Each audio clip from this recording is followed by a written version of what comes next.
The early morning recording will be at our best. Woohoo! Hey, is that okay? Because I can not record. So, is anybody doesn't want to record this? Okay. Um, I just sent you the worksheet for this morning, and the only one that we're missing is Yona at this point.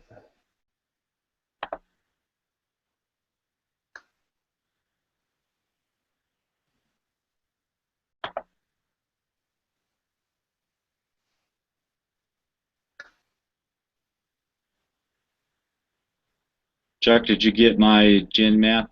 I did. Awesome. It's updated on here, so. Okay.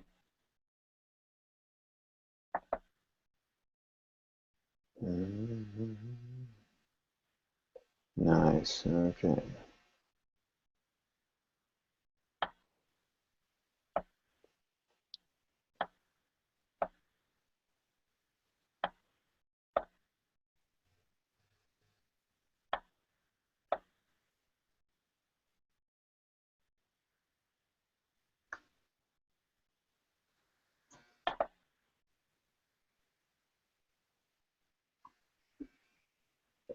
Now, Chuck, your message said 56 to 72 church formation, but I think only page 72 is the only church formation page in there. Oh. So, what I did is I jumped ahead. So it's page 72, isn't it? I was thinking that. Mm-hmm. What was the start page? 56 is what your message said. Okay. But that section starts on page, I think, 59. Okay. Good. Yeah. And it was discipleship, right? Mm-hmm. Yeah. Multiplying discipleship. Yes, sir. All right. So we'll go 56 to 72, but yeah.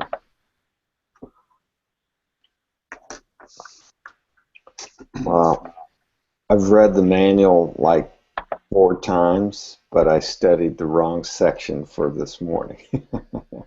So I think I'll be able to keep up with you guys, but just in case I start talking about church formation, you know what happened. I didn't follow my own instructions. We'll wait another minute for Yona.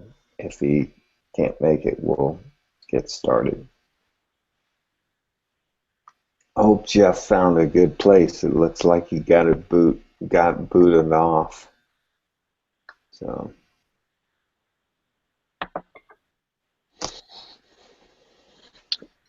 Is Jeff traveling today? yeah.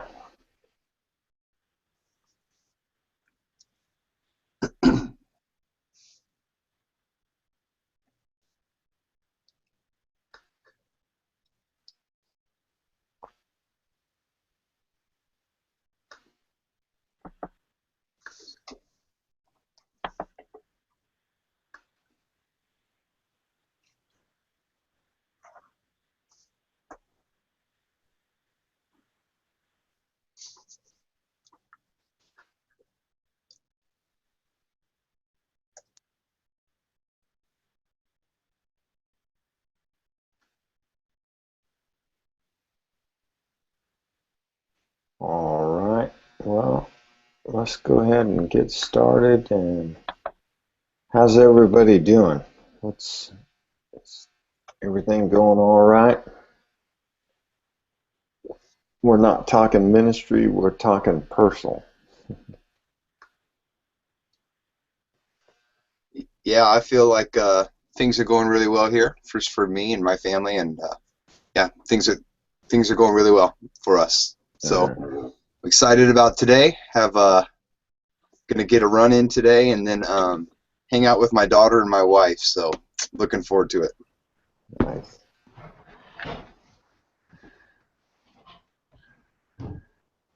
Hi, Yona. How you doing, brother? Hi, I'm good. All right. Well, we're just talking about how we're doing, not ministry, just personal.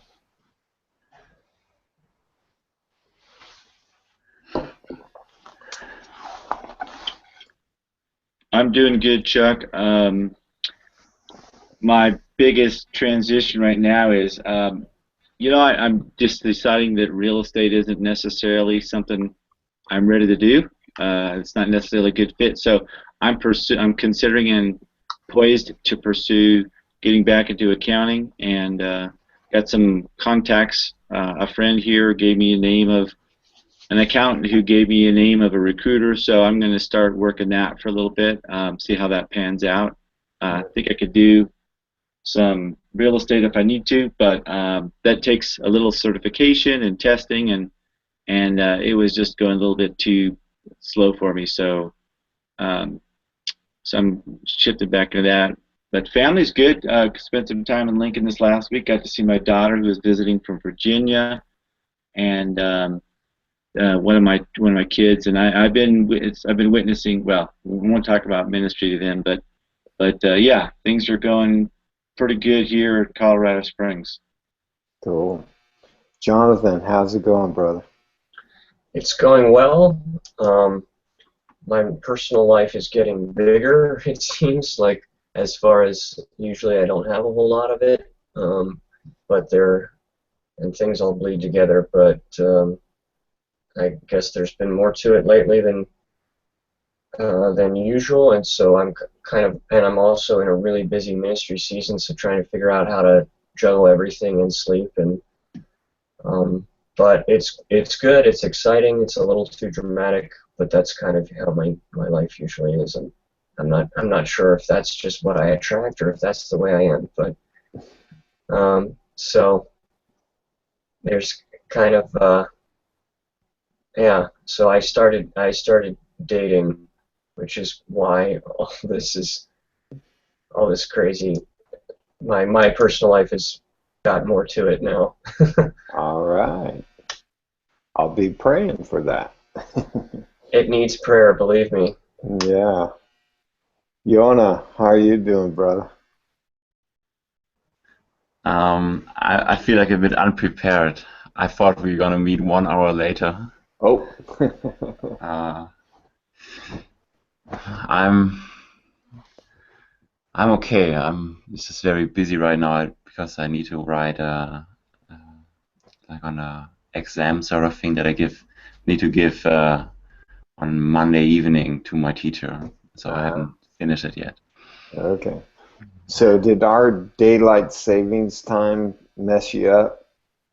Does Germany do daylight savings time?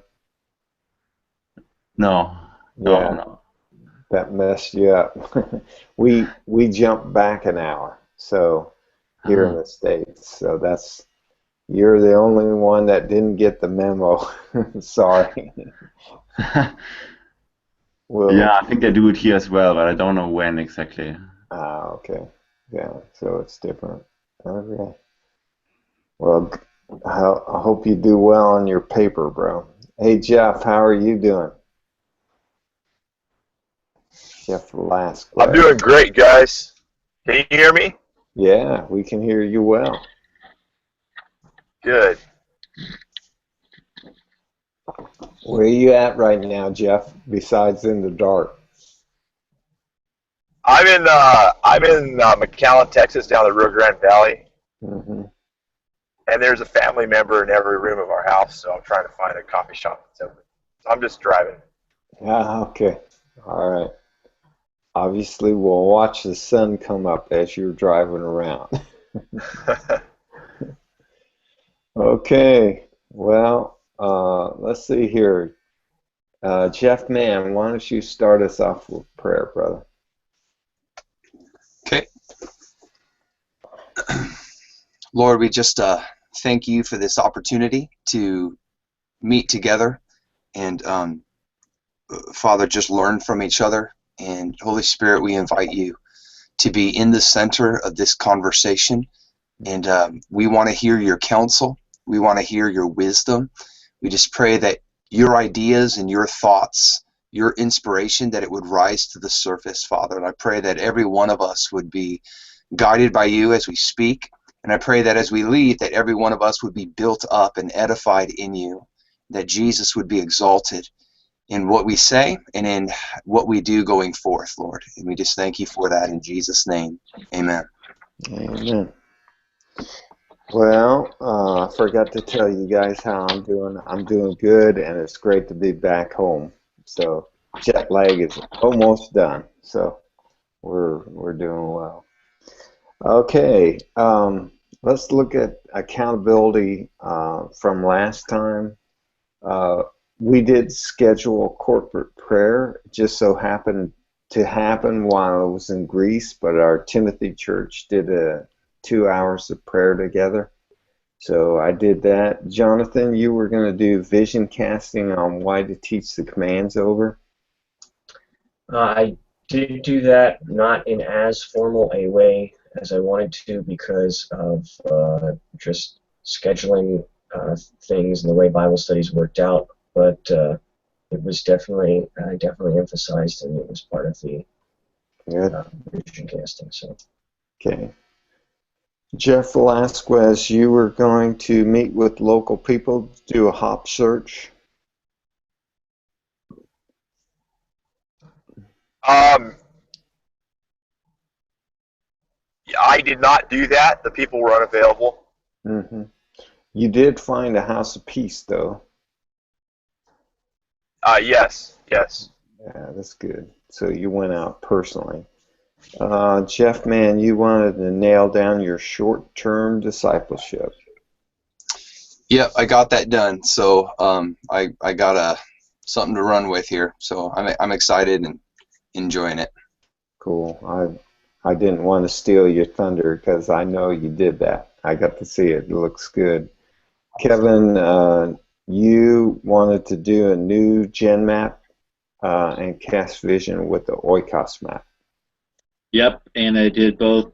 Sent you the gen map, and yeah, I'm using Oikos map every time we do vision casting. We're talking about it and showing it and praying about it. Well, I need to start to pray about it, but we're using it. Cool. All right. Let's see here. Jeff Velasquez, why don't you share the Great Commission with us?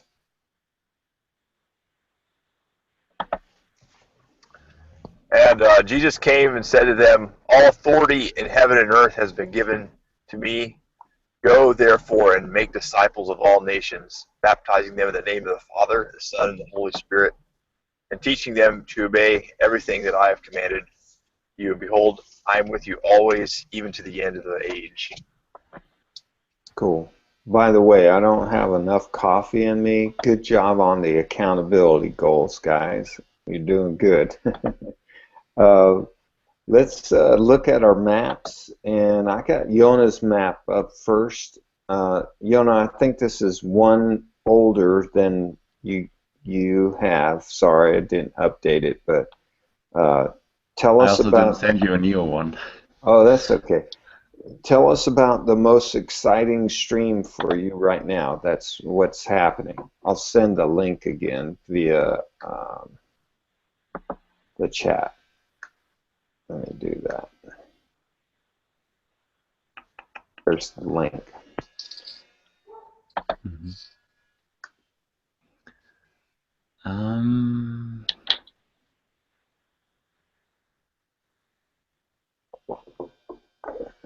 So I don't know if you can see it already, but if you click on the link, it'll be bigger. The link below. Okay, yeah, this is a very old one.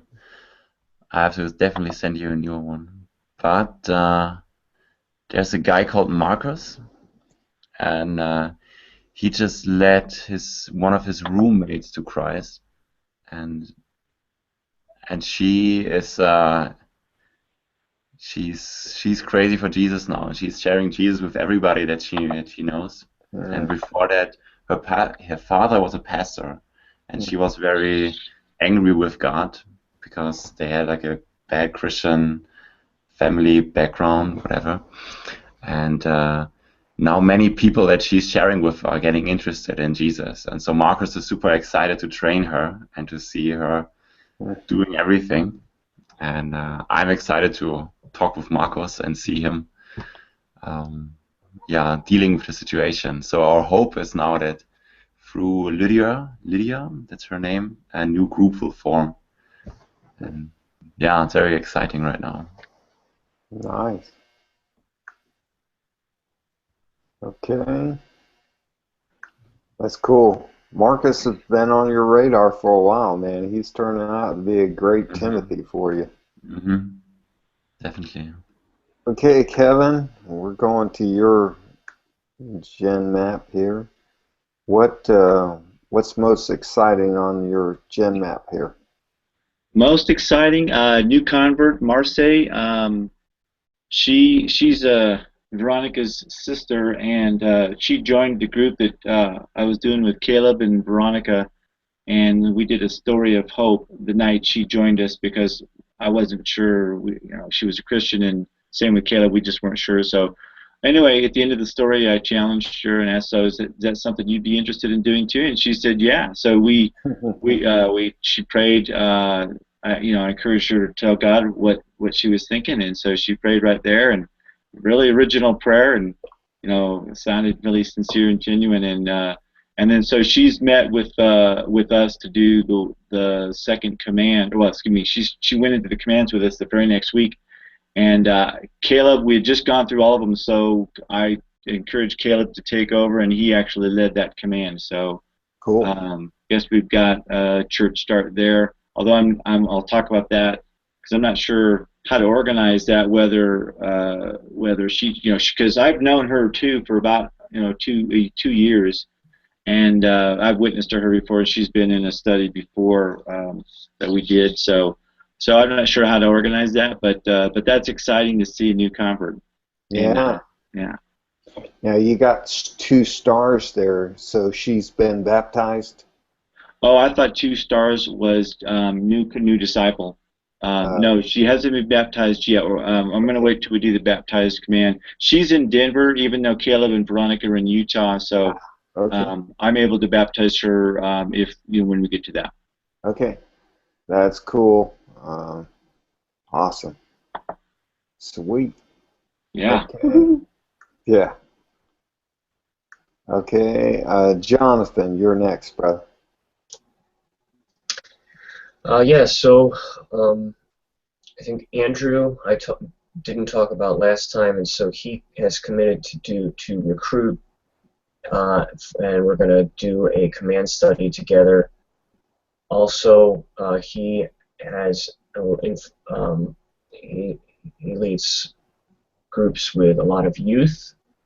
And so I'm going to find a sensitive way, because those groups technically also belong to a denomination, and so I'm going to find a sensitive way to join that work and perhaps cherry pick some high schoolers. And then also, Andrew has an oikos that is too big for him to catch up on. Which is, I guess, a good problem to have, but I am going to help him. So rather than him helping me with House of Peace searches, I'm going to help him and go with him as he gets through his oikos. Wow. You just named about 3 very interesting strategic things. We need to do an iron on iron with you and let you teach us on those things, because those were some really good ideas that you just talked about. It would be fun to unpack those. That's cool. Very cool.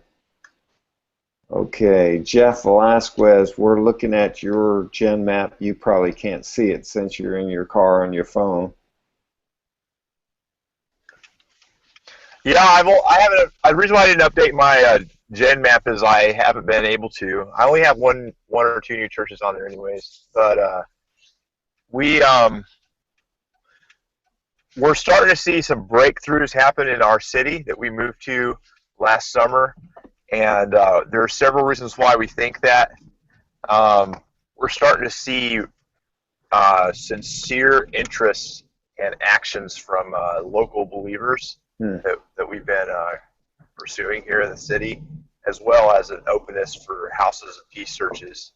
We're also seeing some signs of some spiritual opposition, and that's the same type of stuff opposing us that we saw in Missouri right before things started kicking off. We're starting to see here in Corpus, which I think we're starting to kick up some stuff. And so what that looks for us here right now is when I was in the Army, I got spoiled because I had a giant 100,000 person oikos, and here in the city I do not.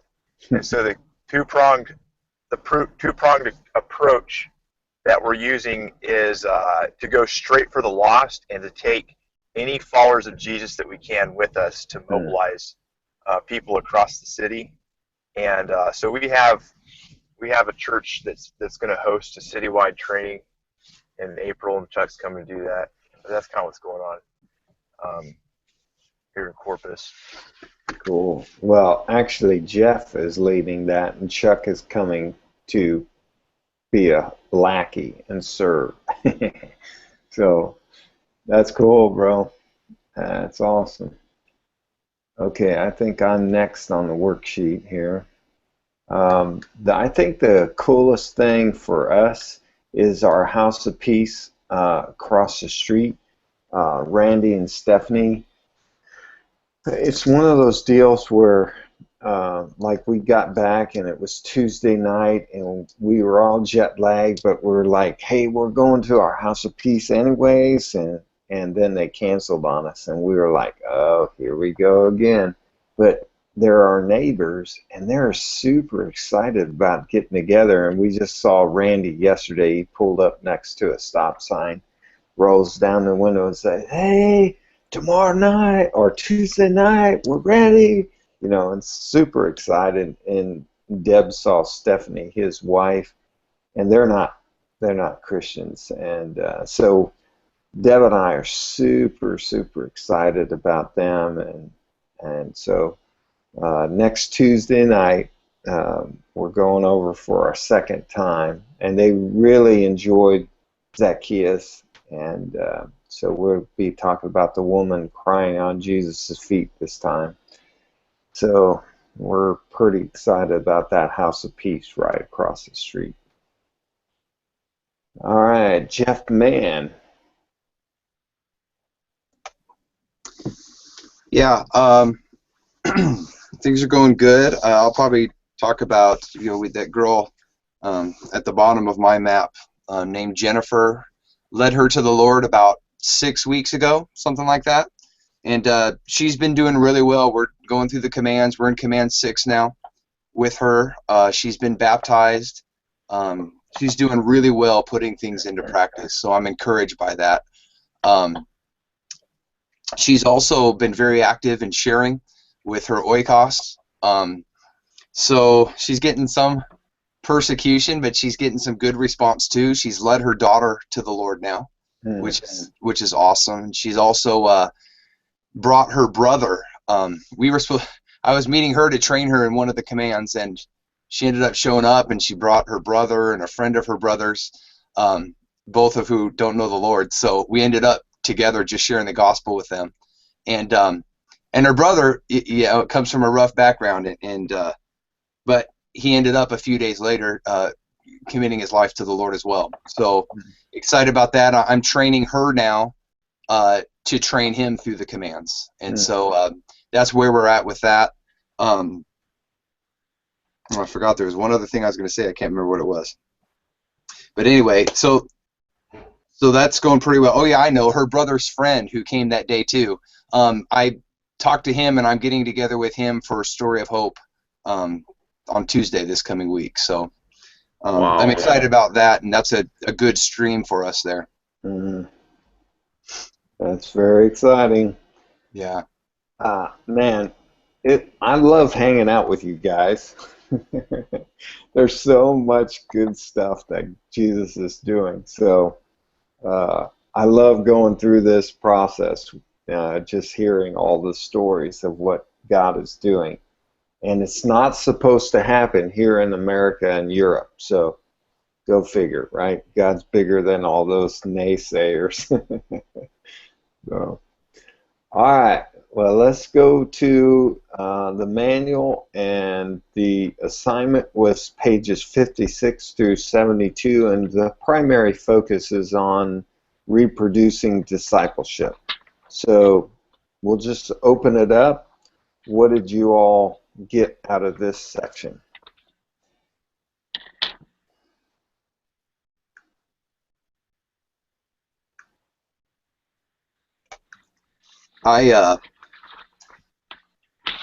There were a lot of things I really liked in this section.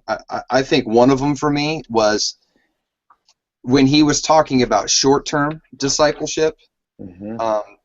Was super excited just as he explained a little bit about the apostolic pattern, that 1 to 3 months where you set the DNA.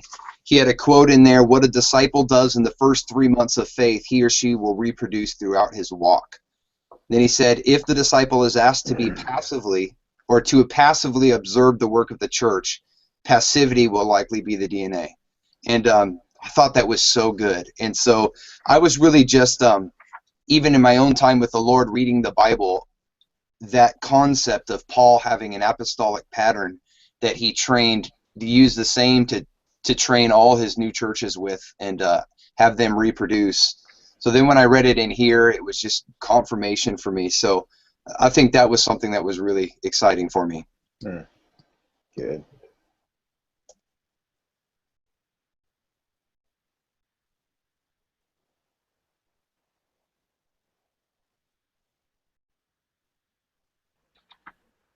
I have to be honest here, I didn't read it. Well, you've been pretty busy with your schoolwork there, brother. Getting away, and your ministry all across Germany. But next time.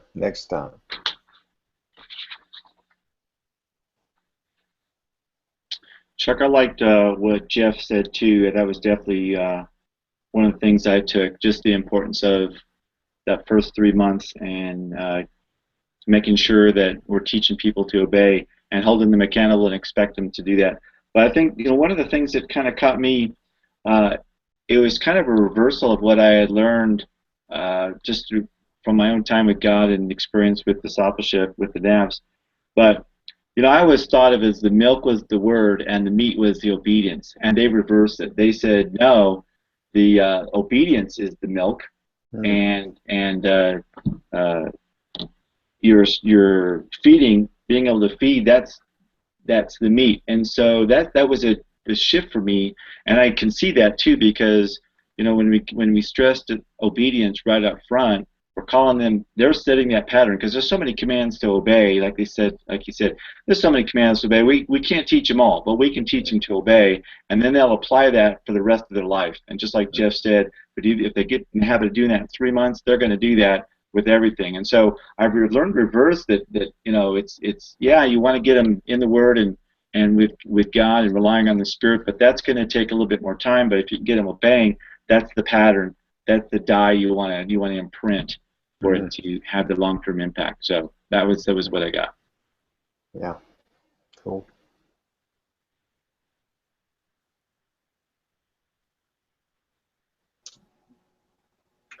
I thought the math was really interesting. Actually, I always find the math interesting because I'm terrible at math, and so I need someone else to set up formulas for me. But it says 1 lay teacher equals discipleship in 5 homes, and at 5 disciples per home is equals 25 people under the teacher's umbrella. That's pretty ambitious. And then with this in mind, how many disciple makers would be needed to disciple 10% of the population?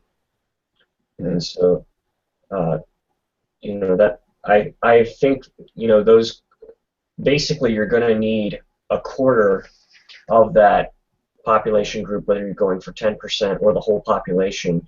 The math works out that you're going to need a quarter of whatever population group you're reaching for to be disciple makers. and that's with every teacher doing 5 in 5 homes, which is a high mark. Especially, I don't know of anybody in my network who's not full time and is in 5 homes. Yeah. So it kind of gives you a picture of what it will take, and yeah, I think it's a good vision casting tool for people.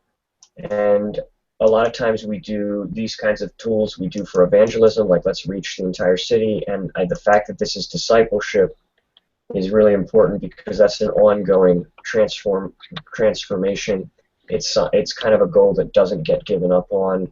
It doesn't get necessarily, like, completing it means that you have ongoing discipleship, not that you evangelized once or got a one-time decision. Yeah, yeah. That's really good. I'm terrible at math too, Jonathan, so we're two peas in a pod. And I just recently, Carter Cox posted some statistics on Facebook, and man, they were super sobering. And so I just did some math. I don't know if it's right or not, but in order to reach the 1 million Far From God folks here in San Antonio, we would need 4,000 seed sowers to share the gospel 5 times a week. Now that's evangelism, not discipleship, but it underscores what you were saying. The task is daunting, and the need of the hour is laborers, trained laborers. And man, I can only think of a couple of dozen people in the city that are sharing the gospel that aggressively.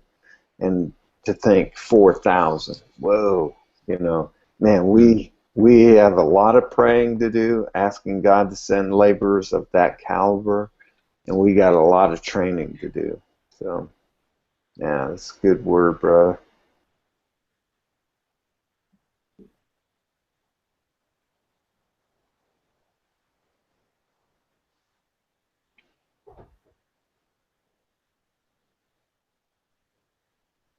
Other things. I know I already spoke, but something else that I it's kind of a new thought to me, but it makes sense, and I really like this. He mentioned a couple times in here about using the authority structure of the family, the existing authority structure of the family for discipleship, and I thought that was awesome. I guess I don't know why I didn't think of that. That's amazing idea, I thought. So I really like that. Cool. Yeah, I love that as well. It was kind of bittersweet for me, though, because in all my time I've only had one unbroken family that I could do that with. And so it was always my goal, and it's only worked out once in my experience. For some reason, God is really just pouring it on me with connecting dots with church planting. And this statement on page 60, short-term discipleship sets the DNA of new churches. The church planter should accept this axiom. What a disciple does in the first 3 months of faith, he or she will reproduce throughout his walk. So we already talked about the first 3 months, but we didn't talk about the fact that this is new churches that he's talking about.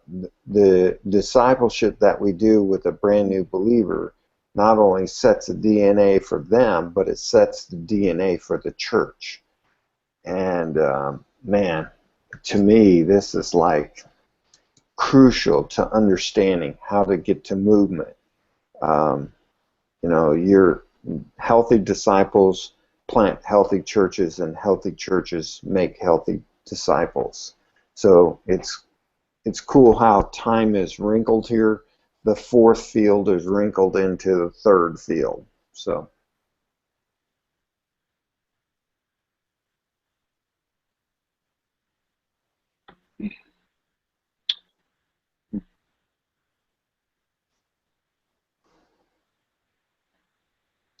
Speaking of DNA, let's just go around the horn.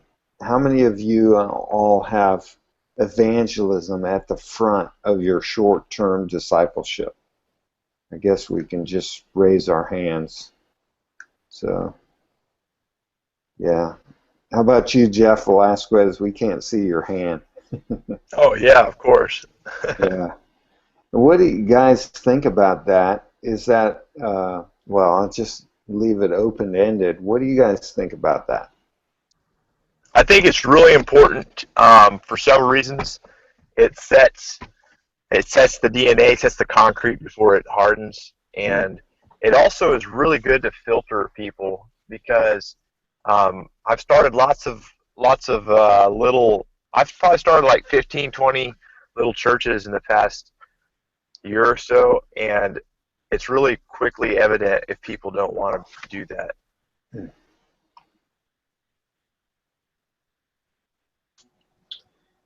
Yeah, I think it's really important because I've started to more and more see evangelism as an, this is going to sound wrong, but even if you're unsuccessful your entire life, it's kind of an end because it's a spiritual discipline that's transforming for the individual. And so it's really sad to me that it's almost like somebody's missing prayer or Bible reading if they're missing evangelism, and it's the hardest one to, I think in most cultures, it's the hardest one to get started and sustain.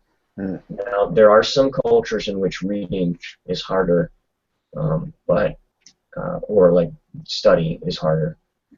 But yeah, so I think just on we're just thinking about discipleship and we're not even thinking about reaching the lost. It's important because it's going to transform them. It's going to set the story of what Christ has done in their life in concrete because they're telling other people about it right away. Yeah, I would concur with that. I think, especially what Jonathan just said, because it's hard to do. It's not natural to people unless they're just brand new babies and they're real excited. But when people come in and they've lived their life, it's transformational. They have to step up to that bar. Their faith has to grow into the expectation of the command, and that's a test of the faith. So I think it's good to figure out who you got and whether they're really faithful, and that's a good measure, and it is transformational, like Jonathan said. It's either going to transform them to have strong faith, or it's going to push them away, and they're going to say, "This isn't for me." So it's a good test.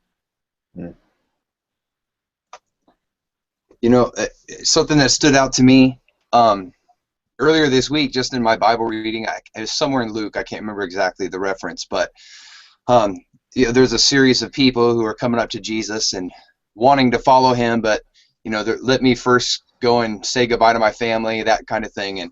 And one of the responses really stuck out to me. Jesus said to one of these guys, he basically said, first he says, let the dead bury their own dead. It was something like that. Then he said, but you go and proclaim the kingdom.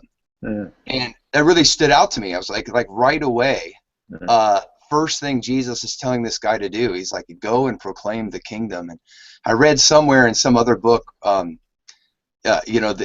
in communist Russia, or back in the day, when they would have a new guy sign up for the Communist Party, they'd give him a bunch of communist leaflets and have him stand on a street corner and basically be persecuted and defend what they hardly even knew what they were getting into. But it really, the process of doing that solidified their decision.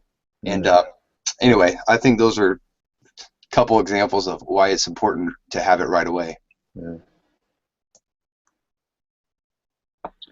Plus, another thing, Chuck, you mentioned how difficult the numbers are to get there, and it's urgent. So I think Jesus stressed by leaving your social obligations and family obligations and not going back.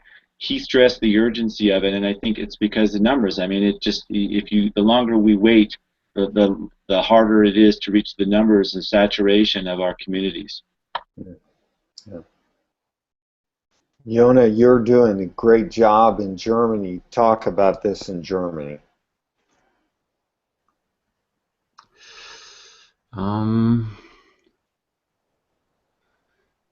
People in Germany, they're like the Christian culture is focused a lot on the love of God, and you don't have to do anything and just receive. And so when I come in and talk about evangelism and the need to share and talk with people, oftentimes the response is, "Oh no, it's pressure," and like we don't have to do anything to earn God's love. And it's like a pattern; it always comes. Like if you're in a group, somebody eventually will say it. It's like, yeah, who's gonna be? But also many Christians are realizing, hey, we're doing so many things and we don't reach anybody. And so when you talk about it, it's also, you can discern who is God prepared to do things differently, and who are the guys that are just, they want to stick to their way. Mm. And so when I go to a group, the first thing I talk about is evangelism. And then from there I can see, okay, where there are possible new future trainers. Mm-hmm. Where can I invest? Where it's better for me to don't go too deep in it. Mm. Yeah, just to brag on Jesus' servant Yonah a little bit. When I was in Greece, all the Germans would say, or the people working with Germans would say, Germans do not do evangelism, except for Yonah. So Yonah's setting the pace, and he's done a really good job of not just doing it himself, but taking people out, training people to, get into the harvest. And I think the more he keeps putting the spear up front, the more he's going to see the fruit, and that's happening. Marcus led the gal to Christ, so it's going to happen. But he's like we are. We're fighting a cultural. Every time I talk about evangelism up front with discipleship with Christians, I get pushback. No, it's got to be the word. It's like, I know this is a paradigm shift for you, but trust me. So, anyways, let's. Unless somebody else has some things to say about that, let's shift into long-term discipleship.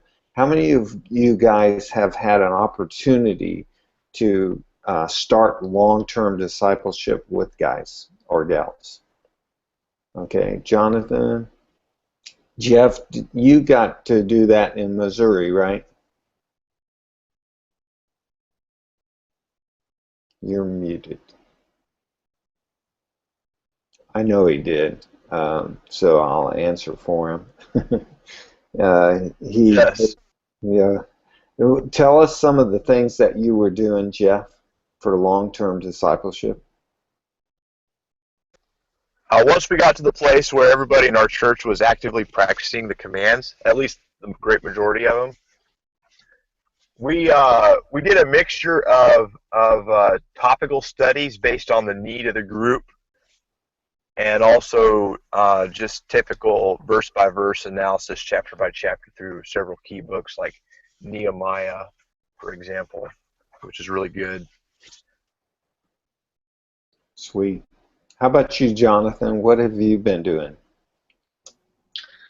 I've had a group that was going through Mark, just kind of story by story in long term, and then I've had a couple where the need specific, they had solid discipleship in their lives in other areas, and the need was discipleship in church planting and making disciples, and so we did topical studies on those topics, and you pulled in a lot of tools from T4T. Cool. We have done topical, we've done book studies, usually starting with the gospel. In fact, that's where I almost always go with long-term discipleship. As soon as we finish the commands, we go to the book of Mark. It's the easiest, it's shortest, but just start with the gospel. And then actually taking people through the Four Fields manual. You have to be kind of selective at who you're doing that with. You probably don't want to take brand new believers through the Four Fields manual. You need to keep them in the book. So I'm a little squeamish about going through the Four Fields manual with anybody in the first place, but I see its value. So as Jeff and Jonathan and I talked about long-term discipleship and what we've experienced, what are you guys hearing, Jeff and Yona and Kevin? What are you guys hearing as a theme that runs throughout our experience?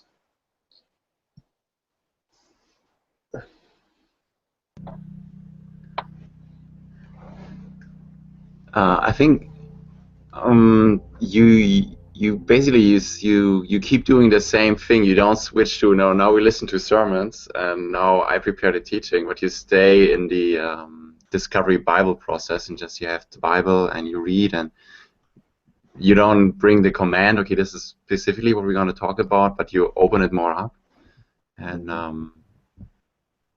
yeah, I think this is the key, because before, I think many of us, we have a lot of experience with like long-term discipleship because we're not used to set the DNA in the beginning. We're just teaching, like I did before. We did it all the time, like preparing those topics for small groups, and then we would talk about it, blah blah blah. But now to have people that have this DNA and keep them focused on just doing the Bible study, I think I forgot what I wanted to say, but it just comes out now. It's good stuff, Jonah. Yeah. What I heard as you guys were sharing was what meets the need, topical, and then book studies where people can really be focused on the Word. And like one of the things I've begun to do after the commands is to go into the four-field illustration, not so much the manual, but just kind of the 5 lessons on that. Jonathan and I have done that online, and then that's what I thought I would do with Caleb, because Caleb's done some topical studies before, but we've done a lot of, you know, the nav pattern of looking at 3 passages and, you know, coming up with 3 examples and me asking questions. So that'd probably be good too. He liked that, but I'm hearing just the Word and topical stuff to meet the need, books and things like that.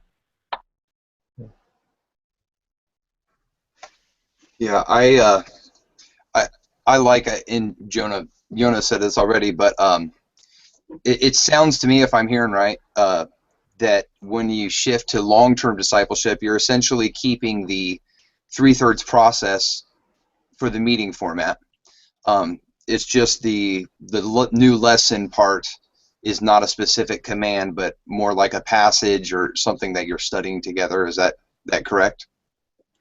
Yes, I was going to say, the one thing you didn't hear, and I know for a fact that Jeff Velasquez and Jonathan and I are doing, is we still do the 3/3 process anytime we're doing discipleship. Is that accurate, men? There's the big Absolutely. And one of the things I forgot to mention that, well, you guys, it's pretty obvious. We look at our church and we see where people were slacking, and then we just go over the command again that people were missing out on.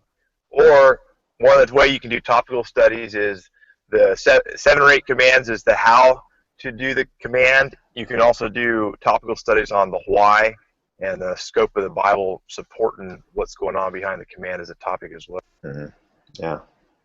So we definitely wanted to hit that 3/3 process in there and not leave that out. So good catch, Jeff. Good catch. Okay. Can you also share a bit about your experiences when long-term discipleship, 3/3, and then what do you do in the last third, the practice? Do you always have a practice, or how does it look like? Yeah, in fact, we're fixing to practice something brand new today. Notice I've always taking you through the 3/3 process. What did we practice last time? You guys remember? 4 Was fields. it? Yeah, 4 fields. Good. And I got something new for us this time. So unless somebody else has burning observations about this particular passage, we're going to go to our practice. All right. Anybody last words on what we just talked about? Short-term, long-term discipleship, third field.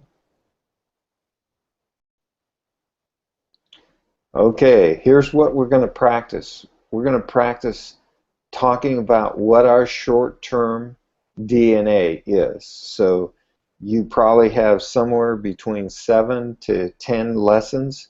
So tell us what your DNA is. I'll start so that I set the example. Ours is testify, testimony, proclaim, proclamation of the gospel, baptize, abide, then A-teams, which is the beginning of church, and then church, gathering together, and then finding a person of peace, and then persevering prayer. So that's our DNA, up in and out. Somebody else, tell us what your DNA in short term is.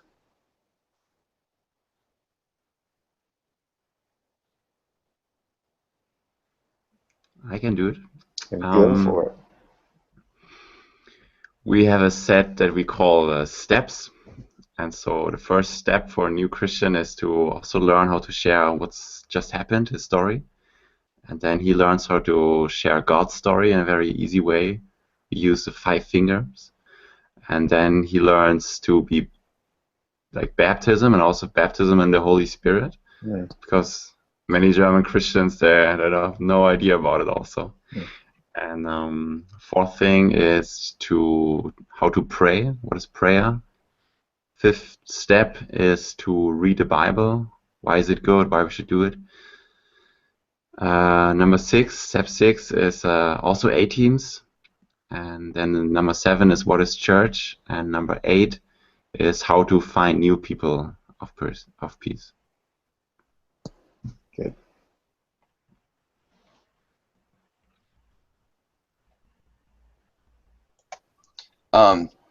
We have 9 initial lessons, 9 commands of Christ, basically. The first one is sharing the gospel, which is sharing their own story. Second one is sharing God's story, so a simple gospel presentation, the 2 kingdoms. We do basically Chuck's lesson. Third one is baptize. Fourth one is abide, which incorporates, they start having their personal time with the Lord in Bible reading and prayer. Fifth one is persevering prayer. And for us, this is something we're experimenting with. At the end of that command, they start meeting weekly with other believers to pray for an hour. And so we're trying to just get a habit of corporate prayer built in that way. The 6th one is love one another, which starts talking about church formation. Then I have a command on giving. We talk about tithing, giving offerings. Then the 8th one is finding a house of peace. And the 9th one is being filled with the Spirit.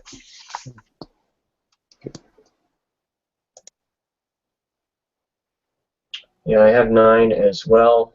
They don't necessarily go in order though, but they're so testify, the gospel is the command to proclaim, command to baptize, abide, which is both the word and prayer in one lesson, forgive, and relate, so that's fellowship, and then after relate, it's assemble, and then persevere, and if we haven't gotten to it yet, power from the Holy Spirit.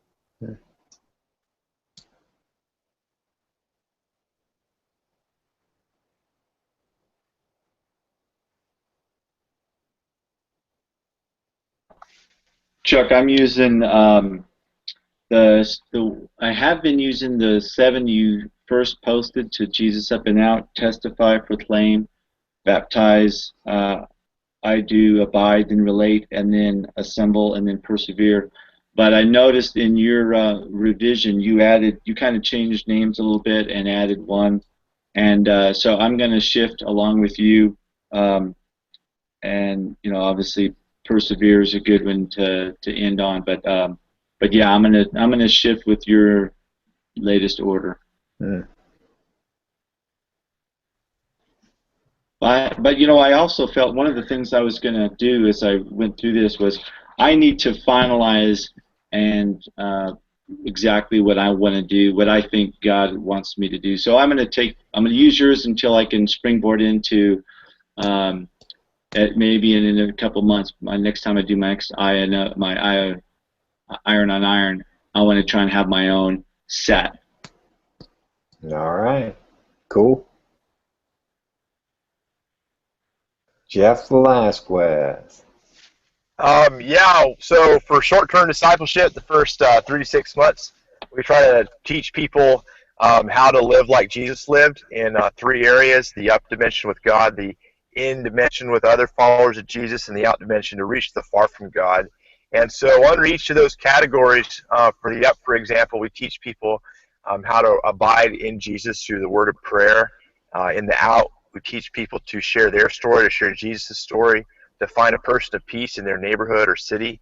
And in the end, we teach people different things like how to meet together, to hold each other accountable, love each other through loving accountability, how to meet together as a church, have communion, how to baptize new followers of Jesus.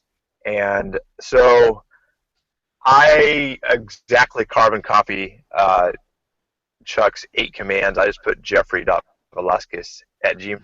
I'm at the bottom. One of the reasons for this is I like to use lessons that have been field tested around the United States, and they've been proven to reach the 4th generation. Mm. And so what I tell people is, look, these things, they've produced 4 generations and beyond of disciples. That's why we're using them. If you reach 4 generations of disciples, feel free to improvise, and then we'll keep going. Yeah. The neat thing is I've been able to walk with each one of you through your short-term discipleship, and none of you have let the good idea fairy derail your DNA. So everybody here's DNA is pretty pure, and you got evangelism up front and up in and out, or however you want to express that in your short term. Super important, but you did notice there's some creativity, appropriate adaptation, so that you didn't derail the train. So that's really cool. We're not trying to be uniform, but we are trying to be potent, and that's important. All right, what would be some action plans that you guys would do based on our discussion this morning?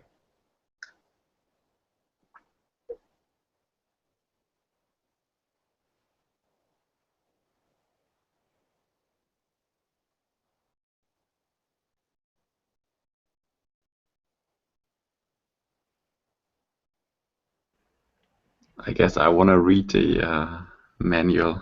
Okay.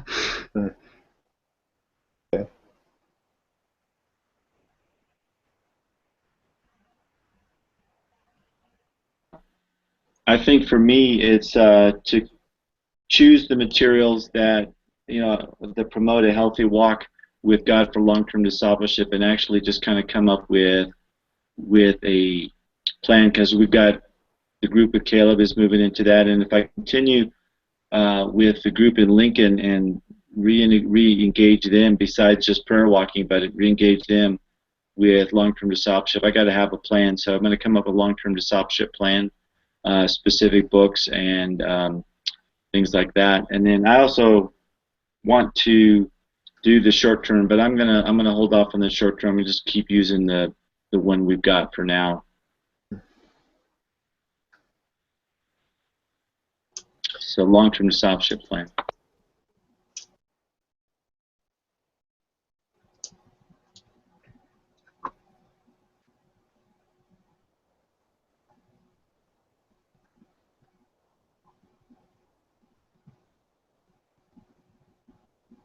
I'm watching you type here, Chuck. Yeah. So my is to finish the website using the 4 fields as the foundation for the website itself. So I'm continuing, and I'm probably about 80% done. So.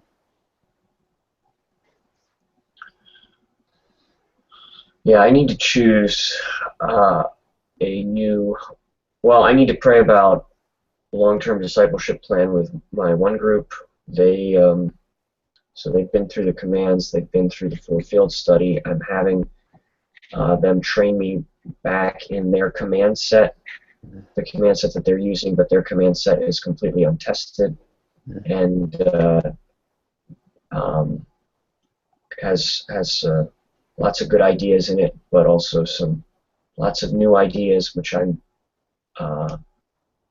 have to think about whether I want to have them training me back in those commands when other people might be coming into the group, or do a few rounds of that to make sure they've got the 3/3 process down, and then move to something that's a little bit more tested and maybe more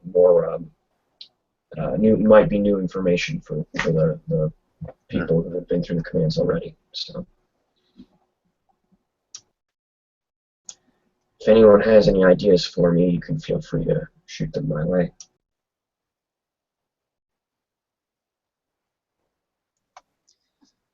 I've been trying to think. I guess the thing that's stuck out to me most in our conversation and based upon what we read was just the short-term discipleship, and I just finished solidifying that. So trying to think, I can't think of something for a goal set for next time here. If you have any ideas, feel free to shoot one my way. I got one. Yeah. Number 1, keep going. Okay. You're doing great. Number 2, I failed to mention this or ask this question in our Iron on Iron the other night with Jennifer. When you're on command 6 with her, when you get done, are you planning on having her teach you the commands back? Yes. My plan is to my plan is to take her through the commands twice. So okay. When I get through all 9, I'm going to have her take me through all 9. And I already actually have started training her to take her brother through those commands. So Sweet. That process is kind of starting already too. Yeah. That's good, bro. That's awesome. Okay. Actually, I got a quick question that's kind of related to this. What about for children? I'm thinking her daughter that she just led to the Lord. I'm probably 7 years old or something like that.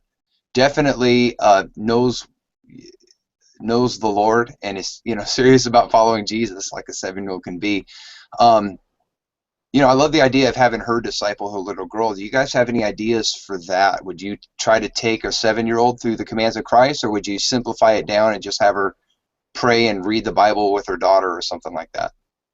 Let's do this. Let's pray and end the 3/3 process and then jump into Q&A. That's a great question, and I cannot wait to hear these guys answer it. So Jeff Velasquez, pray for us, and then that will be the 3/3 process, and we'll go to Q&A.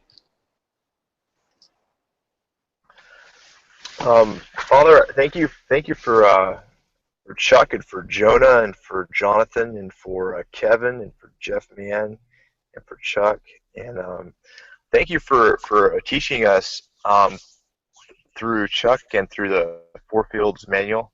I pray that you would help us to consider and put into practice these things that we're learning, and that you would make our short-term discipleship more effective at helping people to become like Jesus. I pray that your Spirit would be with us and it would go before us, and that we would see the tipping point happen in our cities. And I pray, Father, that for each person here, that that you would provide for all of our needs, and that you'd help us as we move forward to accomplish your purpose. In Jesus' name, amen. Amen. Thank you, Jeff, for keeping us focused on being like Jesus. It's awesome. I heard you say that about 8 times during our discussion. Thank you. All right. So, what do you guys we have a 7-year-old. Do we teach him the commands, or what do we do with the 7-year-old? I think this is a great test of whether or not your commands are simple enough. I'm fairly confident that I could do it. Now, you might have to do more, incorporate some of the tools that we use for oral learners, so do skits, and kind of use some Sunday school tips and tricks in the way that you tell stories and incorporate these things. And you're going to want to make sure the 7-year-old can sit for an hour and a half, or is engaged enough with you during that hour and a half. But I'm confident that my commands and the commands that I've been through with Chuck, that we could do that. So. Okay. Somebody else. Anybody else have experience with kids in your disciple-making churches? I almost used the G word, man. It almost came out.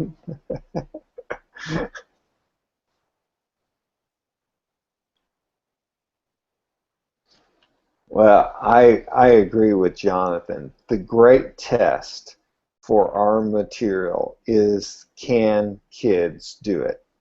And if they can't, then we need to simplify even more. Deb and I have seen this over and over again, and there's two things. One is when kids are involved, the whole family is involved, and I think that's super important in disciple making in church. If we send the kids off, and there may be reasons why you need to do this, unruly kids, they're distracting or whatever. But as much as possible, we want to keep the kids in the church and keep them engaged. And the reason why is, if you start separating, all of a sudden the reproducibility of that church is minimized. But if you keep them together, the whole family unit together, the reproducibility of that church goes way up. And we used to hear this in our old model. We used to hear this from wives all the time. The husbands go off to combat and do the ministry, and then they come back, and me and the kids are sitting at home while the conqueror goes out and does ministry. And one of the things that we're super excited about with what we're doing now is that this includes the whole family. The other thing too is, like Jonathan was saying, since we're doing storytelling and a simple set of analysis questions, it can be reproduced by kids. We've seen an 8-year-old lead his 26-year-old babysitter to Christ. We've seen 2 11-year-olds rally the kids in their neighborhoods, 2 different cities, and start their own church around a trampoline. One 11-year-old did that in Washington, D.C., and they're just training all the kids. So they're reproducing exactly what they saw in church on Wednesday night, on Thursday afternoon with the neighborhood kids. So there's probably a bunch of other reasons why we want to make sure that the skill set and the curriculum is, a 6-year-old could do it. But to me, it's use the same stuff and keep tweaking it until you get it that simple. Anybody else have anything else to say about that? I usually shoot for 8-year-old. So I think 7-year-old's doable. 6-year-old actually sounds a little ambitious to me, but I like it. Yeah, that's a good word, Jonathan. I just say that because we've had 4-year-olds repeat the story now they're not setting accountability goals, and they're not that savvy yet, but certainly 8-year-olds are. We have an 8-year-old in the House of Peace, and she came up with an application of treating her friends right at school from Zacchaeus. So super able to do that. So Chuck, I'm sorry, go ahead, Jeff. Oh, sorry, I didn't mean. I was just going to say it kind of made me think. So, like in my situation where I have Jennifer, who's on Command 6, and then her daughter comes in.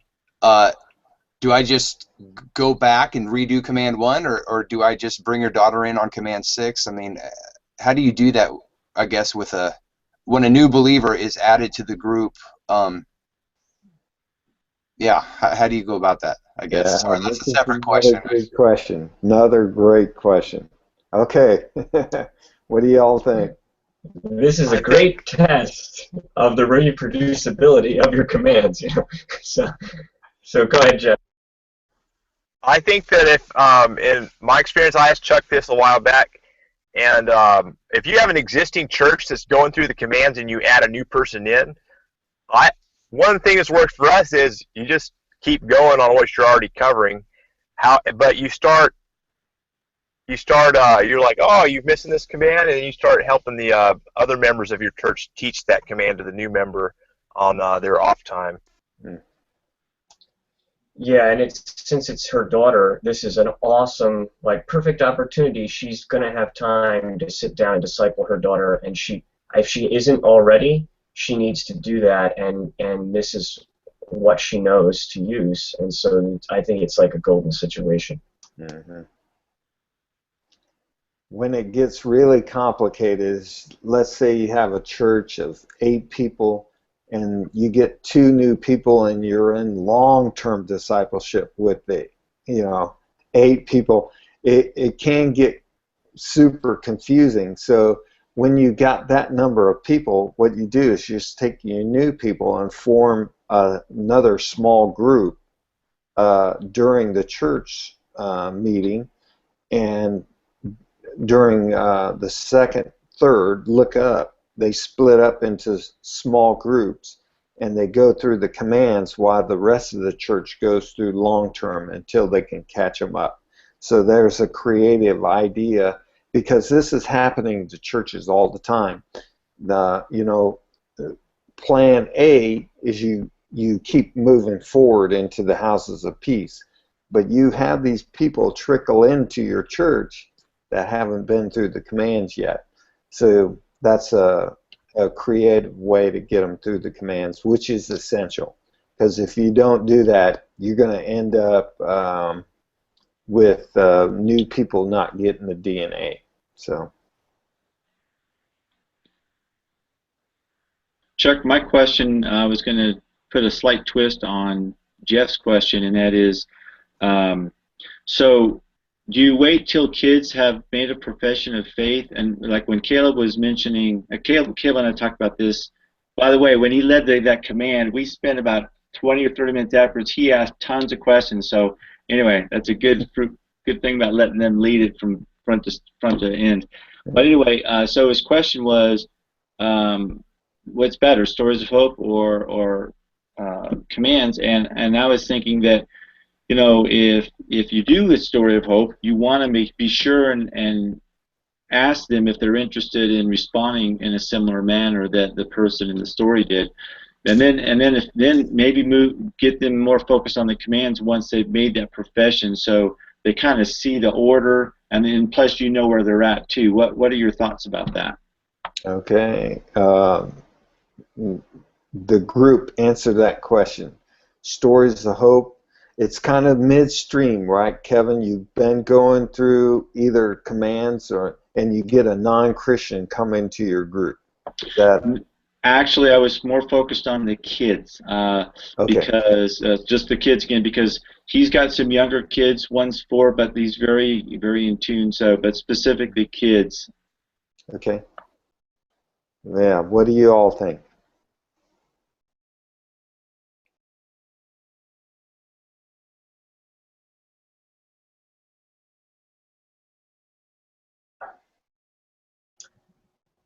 I missed part of the question, but like I think I guess I would say like why couldn't it work for the same thing that Jeff's doing is have the parents disciple the kids and let the kids join in as they want to in what the adults are doing. Like if they want to participate, incorporate them as much as possible, and then encourage the parents to take their kids, disciple their kids through the commands, or at home.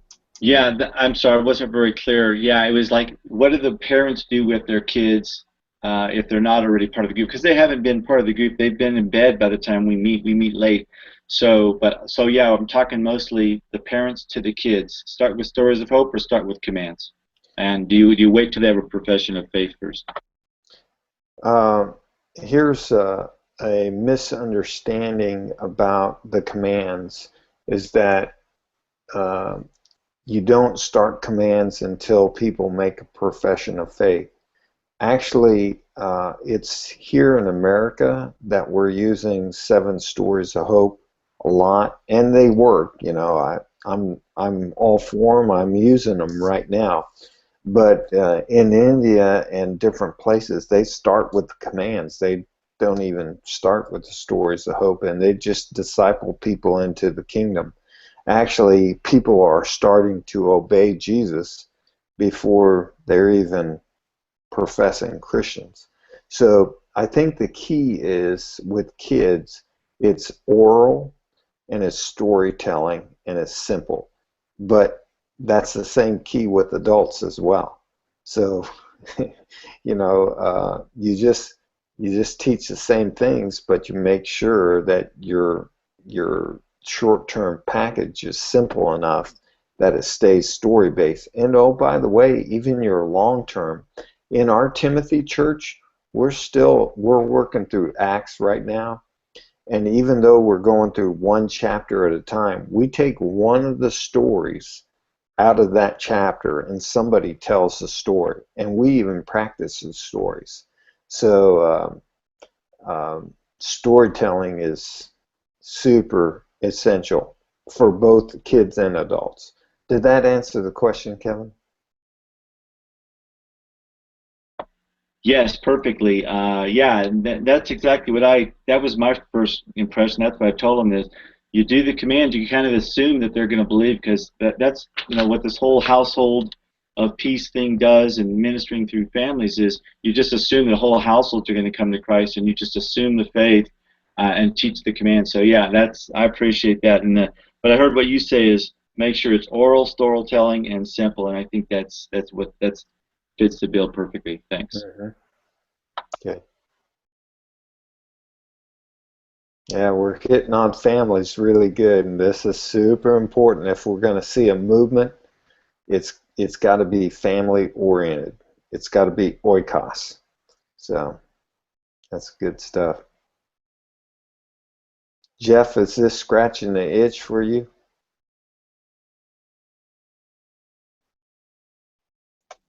You talking to me? Yeah, Jeff. Yeah, this is good. It's really good. I got about 3 or 4 more questions, but I'm just restraining myself and letting other people speak. This is good stuff. Yeah.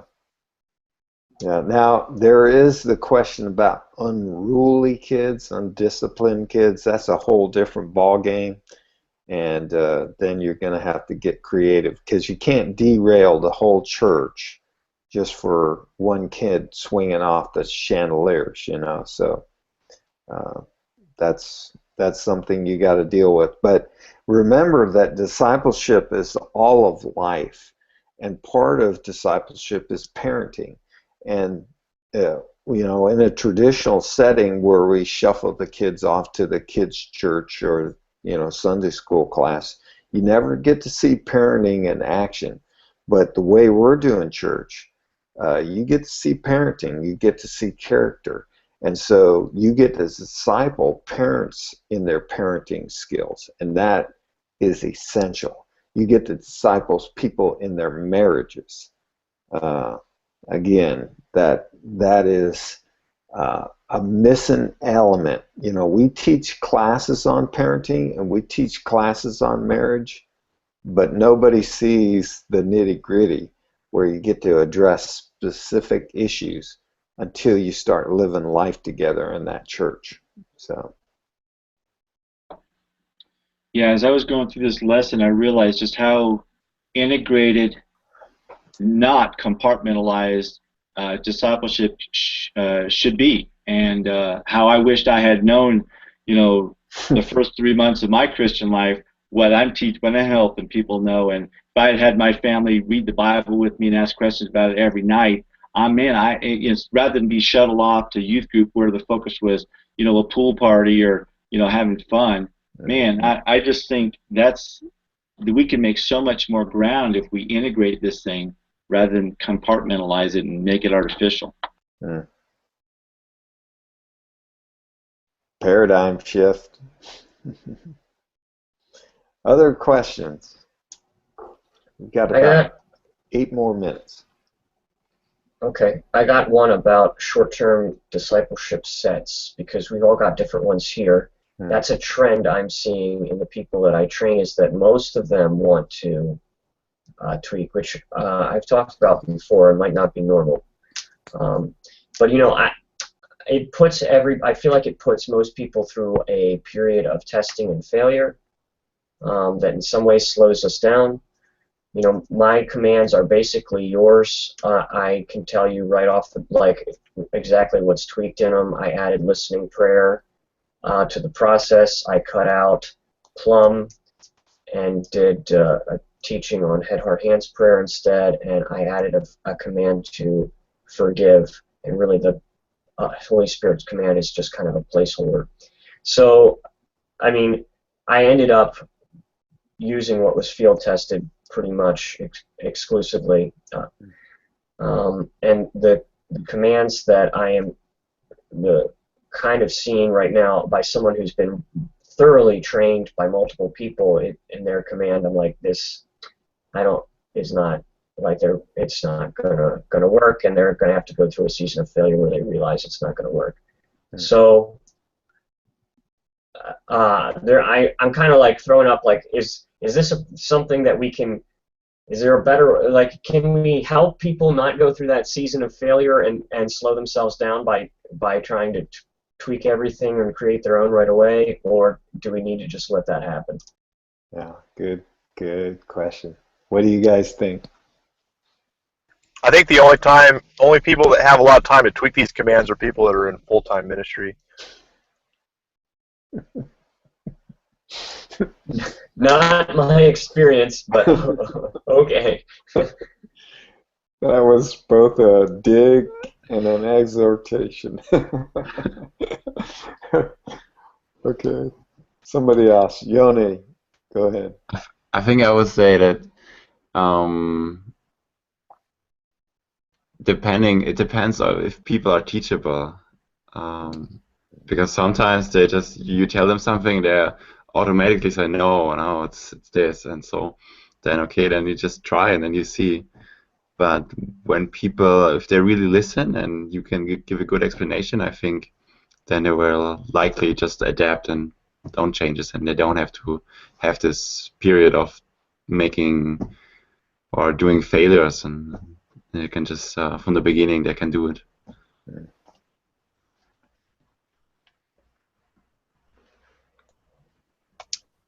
I'm just curious, Jonathan, is this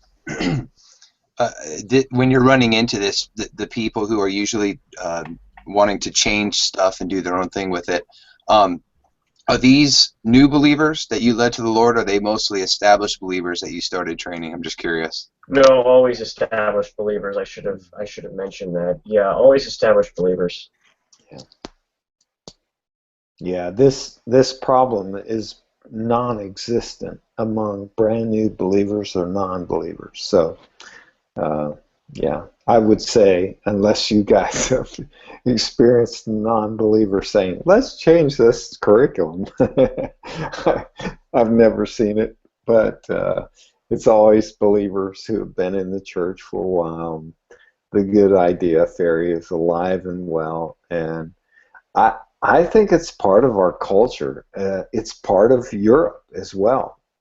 Europeans do this. I think it's Western culture.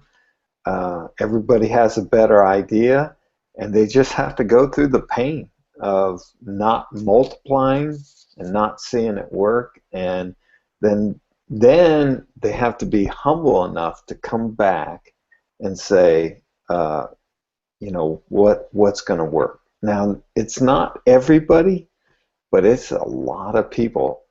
I was one of them.